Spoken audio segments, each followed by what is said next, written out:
একটা ট্রেন সিস্টেমে হয় না, মানে আমাদের মাইনর স্ট্রাকচার দরকার হয়ে গেছে, হালকা মিডল স্ট্রাকচার ওইটাও ধরছি।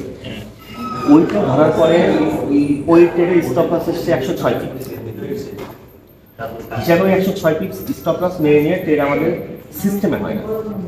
আমি বললাম যে 106 পিপ ধরে ট্রেডটা আমরা নিব, এসএল খাবে, এসএল খাওয়ার পরে যখন আমরা প্রফিট করা যায় কিনা ওই ট্রেডটা স্ট্রাকচারের বাইরে নিয়ে ট্রেড ধরা হয়েছে হিসাবের মধ্যে।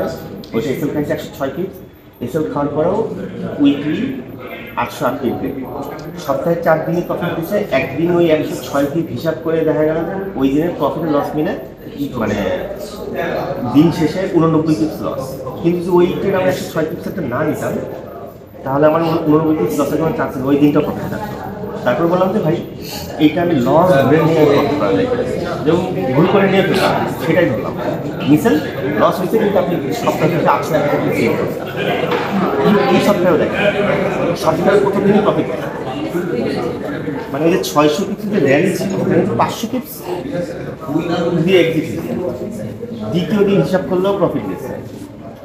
মানে আপনি হিসাব করে দেখবেন যে সিস্টেমেটিক ট্রেড করলে 5 দিনে 4 দিন প্রফিট করা যায় মিনিমাম। যদি ক্যারেক্টার চেঞ্জ নিয়ে কাজ করেন তাহলে ক্যারেক্টার চেঞ্জ নিয়ে কাজ করতে হবে, আর ট্রেন্ডি প্যাটার্ন নিয়ে কাজ করেন ট্রেন্ডি প্যাটার্ন নিয়ে কাজ করতে হবে। ভাই যেটাই করেন প্রফিট দেন, শর্ত একটাই, একটা পেয়ার একটা টাইম ফ্রেম, নো মাল্টিপ্লেক, একটা